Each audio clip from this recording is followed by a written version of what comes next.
Hello friend, welcome back to my channel. আজ আপনাদের দেখাবো আপনার চ্যানেলে যদি কমিউনিটি গাইডলাইন ওয়ার্নিং আসে। কমিউনিটি গাইডলাইন ওয়ার্নিং আসার কারণে ইউটিউব আপনার কন্টেন্ট ডিলিট করে দেয়, তাহলে এই ভিডিওটি আপনার জন্য হেল্পফুল হতে চলেছে। কমিউনিটি গাইডলাইন ওয়ার্নিং আসার পরে আপনার চ্যানেলের ওপরে কী প্রভাব পড়বে, এই ওয়ার্নিং থেকে বাঁচার উপায়, এই ওয়ার্নিং আপনার চ্যানেল থেকে কিভাবে সরাবেন, এই ওয়ার্নিং আপনার চ্যানেল থেকে অটোমেটিক সরে যাবে না আপনাকে নিজে থেকে সরাতে হবে, সব ডিটেলস এই ভিডিওর মাধ্যমে বলবো। প্রথমে বলি এরকম ওয়ার্নিং কেন আসে। ইউটিউবের যেই কমিউনিটি গাইডলাইন রুলস আছে, সেই রুলস যদি আপনি ফলো না করেন, অর্থাৎ আপনি যেই ভিডিওটি বানাচ্ছেন সেই ভিডিওর মধ্যে এমন কিছু থাকছে যেটা ইউটিউবের কমিউনিটি গাইডলাইনের রুলস লঙ্ঘন করছে, সেক্ষেত্রে ইউটিউবের এআই এর মাধ্যমে আপনার ভিডিও, থাম্বনেল, টাইটেল, ডেসক্রিপশন এ সমস্ত চেক হয়।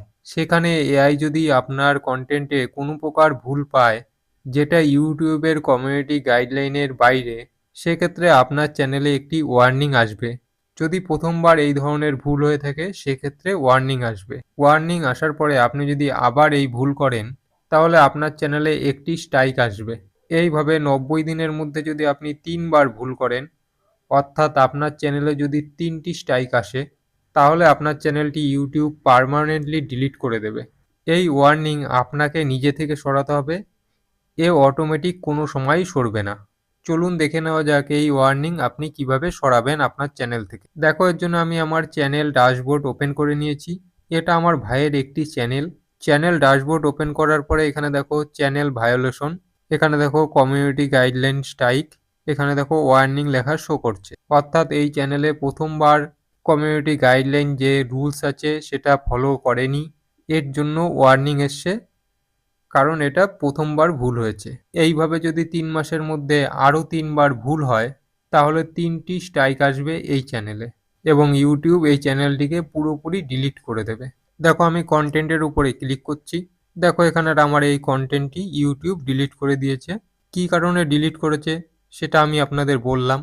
কমিউনিটি গাইডলাইন রুলস ফলো করেনি, এই কারণে ইউটিউব এই ভিডিওটি ডিলিট করে দিয়েছে এবং এই চ্যানেলের রেজিস্টার ইমেল আইডিতে ইমেল পাঠিয়ে দিয়েছে ইউটিউবের তরফ থেকে। আমি আবার ড্যাশবোর্ড ওপেন করছি, তারপরে এই ওয়ার্নিংয়ের উপরেই ক্লিক করব। তারপরে দেখো এরকম একটি পেজ ওপেন হয়েছে। তারপরে স্ক্রল করে নিচে যাব, তারপরে টেক অ্যাকশন এখানে ক্লিক করব। তারপরে এখান থেকে ভিডিওটি দেখতে পারবেন। আর এখানে দেখো harmful or danger content policy, এখানে দেখো রিড ফুল পলিসি, এখানে ক্লিক করে আপনি ইউটিউবের পলিসি পড়ে নিতে পারবেন।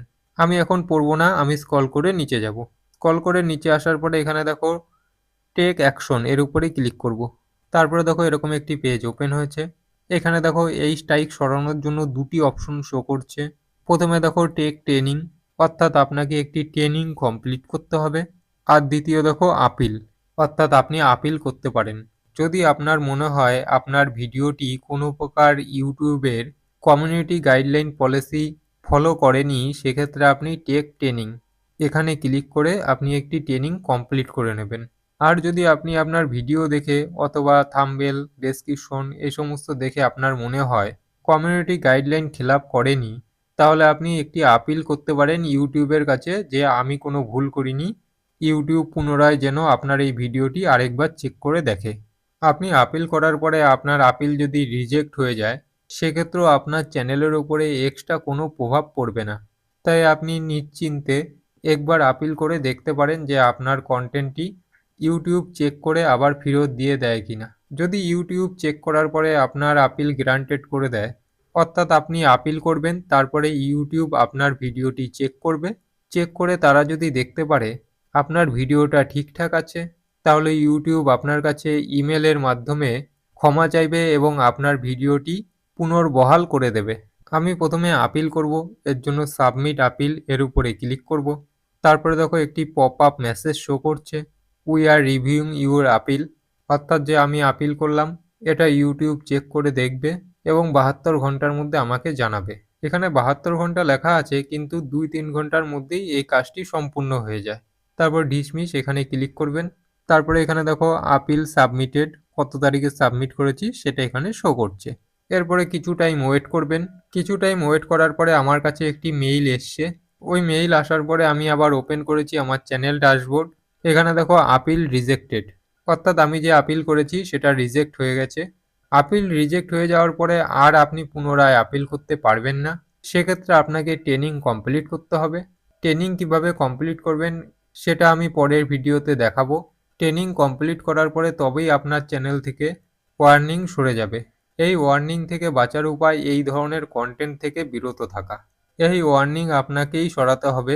এই ওয়ার্নিং কোনো সময় নিজে থেকে সরে যাবে না। এইভাবে আপনারা আপিল করে দেখতে পারেন আপনার আপিল অ্যাকসেপ্ট হয় কিনা। ওকে, থ্যাংক ইউ ফর ওয়াচিং।